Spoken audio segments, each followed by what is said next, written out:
rámci spolupráce so Spolkom pre ochranu osobných údajov, ktorý je združením profesionálov zaoberajúcich sa spracovaním a ochranou osobných údajov v súkromnom podnikaní, samospráve a verejnej správe, tak v spolupráci s týmto spolkom už po druhýkrát na našej konferencii, teda aktuálne na 7. ročníku EPI konferencii GDPR a zákon o ochrane osobných údajov, budeme vyhlasovať, a už teraz začneme vyhlasovať súťaž, alebo teda vyhlásenie o najlepšiu zodpovednú osobu pre ochranu osobných údajov roka. Je to vždy s ohľadom na ten minulý rok. Hlavným partnerom je spoločnosť Poradca podnikateľa, partnermi B-Content, Qubit, Microsoft a Únia podnikových právnikov. Ja by som v súvislosti s zodpovednými osobami povedala dve také heslá, že pomáhať a chrániť. Teda konkrétnejšie, pomáhať správne aplikovať GDPR v praxi a skutočne chrániť osobné údaje. Poverené zodpovedné osoby, či už v súkromnom alebo verejnom sektore, majú dôležitú úlohu, ktorá si vyžaduje nielen vedomosti a úsilie, ale aj trpezlivosť. A ak sa dokážu o svoje nadobudnuté schopnosti aj podeliť a prispievať takú všeobecnému povedomiu o dôležitosti ochrany osobných údajov, tak si zaslúžia nepochybne uznanie a teda aj ocenenie.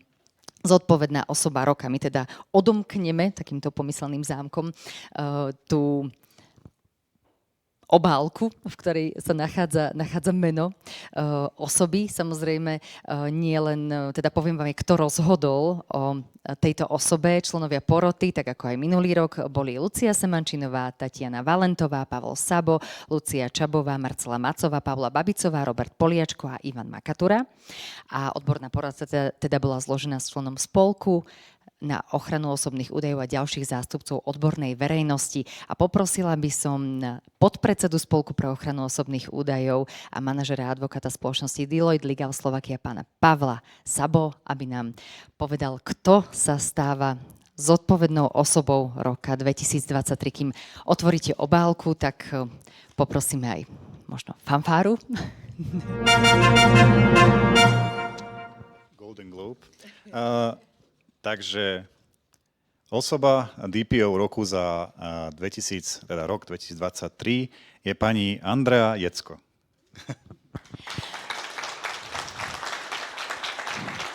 Pani podplukovnička Andrea Jecková od roku 2019 vykonáva funkciu zodpovednej osoby na generálnom riaditeľstve zboru väzenskej a justičnej stráže. V rámci zboru podplukovnička Jecková zabezpečuje nastavenie politiky ochrany osobných údajov nielen na generálnom riaditeľstve zboru, ale aj v 17 ústavoch na výkon väzby a ústavoch na výkon trestu odňatia slobody a osobitne v nemocnici pre obvinených a odsúdených a ústave na výkon trestu odňatia slobody Trenčín. Jej činnosť je pre podmienky zboru znamená zabezpečenie ochrany osobných údajov a nastavenie správnej politiky ochrany osobných údajov pre viac ako ročne vedených 5500 príslušníkov a zamestnancov zboru, ako aj spracúvanie osobných údajov pre viac ako 10 000 väznených osôb v Slovenskej republike. Súčasne podplukovnička Andrea Jecková pôsobí ako lektorka ochrany osobných údajov na Inštitúte vzdelávania v Nitre, kde vedie školenia k spracúvaniu osobných údajov u novoprijatých príslušníkov a zamestnancov zboru. Takže naozaj zaslúžená cena. Plaketu už stihol odovzdať, áno, pán Tibor Čamaj, zástupca odboru kontroly Úradu na ochranu osobných údajov. Ešte ďalšie dary príjmite, teda darčekový kôž od Únie podnikových právnikov, odovzdá tajomníčka pani Lucia Čabová.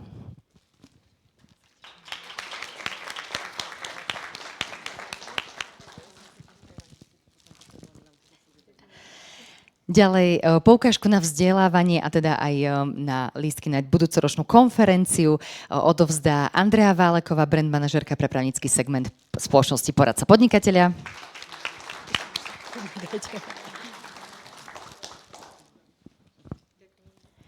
Za spoločnosť Qubit pani Denisa Lauková odovzdá voucher na vzdelávanie v oblasti kybernetickej bezpečnosti.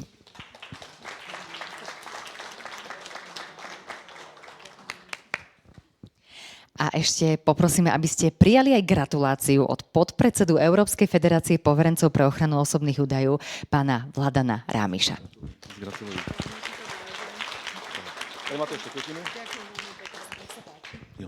Tak Já jsem byl požádán, abych tady krátce něco řekl, tak nebudu dlouho zdržovat, tak jenom paní výherkyni jménem Evropské federace pověřenců pro ochranu osobních údajů velmi gratuluji a myslím si, že všechny nás těší, že stále můžeme najít kolegy z ranku pověřence, kteří vykonávají svoji práci opravdu odpovědně a kteří přispívají k rozvoji celého tohoto oboru a myslím, že je skvělé, že je můžeme oceňovat.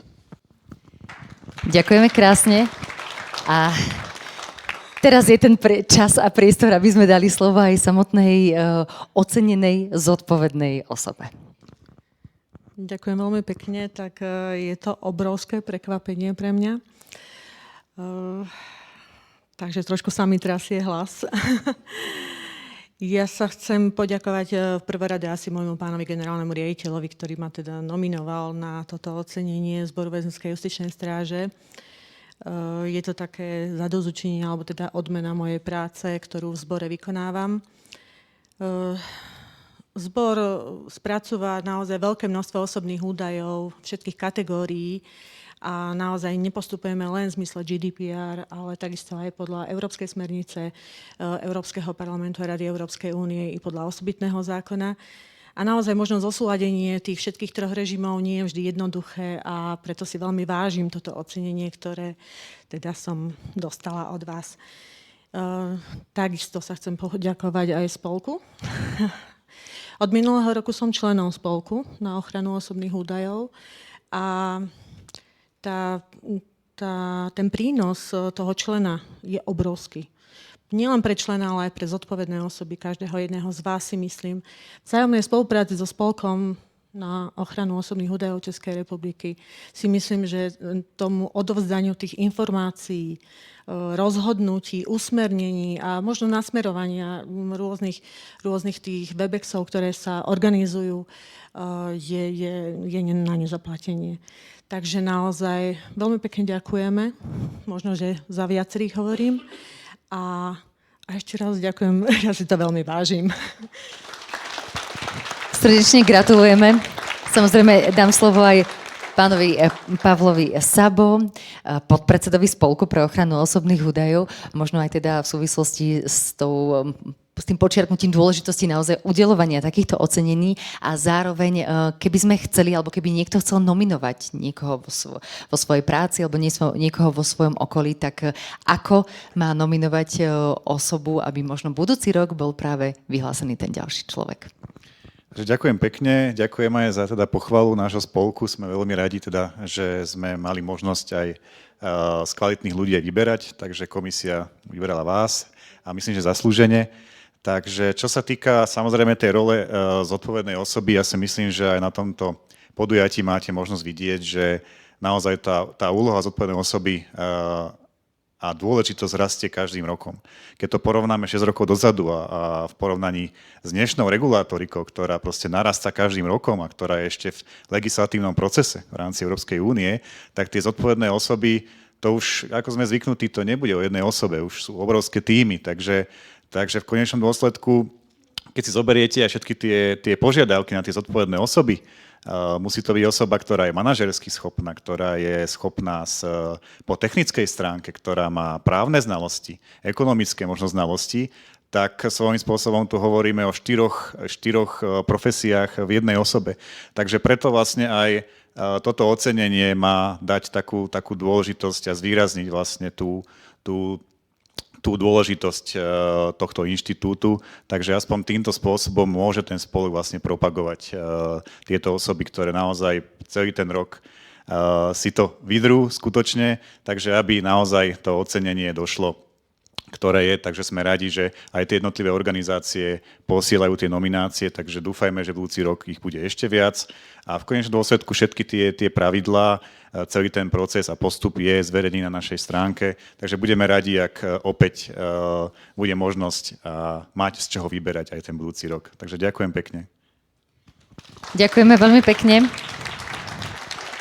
A ja len doplním teda, že nie na stránke Spolku pre ochranu osobných údajov, ale existuje taká podstránka dporoka.sk, kde špeciálne o tomto ocenení sa môžete dozvedieť viac a kto vie, možno o pár rokov už bude aj nejaká kolektívna kategória, keďže si bude vyžadovať spoluprácu viacerých ľudí.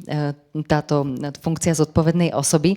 Ďakujeme veľmi pekne, ešte raz srdečne blahoželáme a veríme, že aj do budúceho roka bude z čoho vyberať a že vy budete nominovať tieto zodpovedné osoby. Ďakujeme pekne. V podstate je vidno, že táto agenda a toto naše hodnotenie alebo ocenenie sa každým rokom teší väčšej pozornosti. Aj tento rok sme dostali teda veľa kvalitných nominácií a výsledkom je, že naozaj sme vybrali z týchto nominácií tú najlepšiu podľa poroty.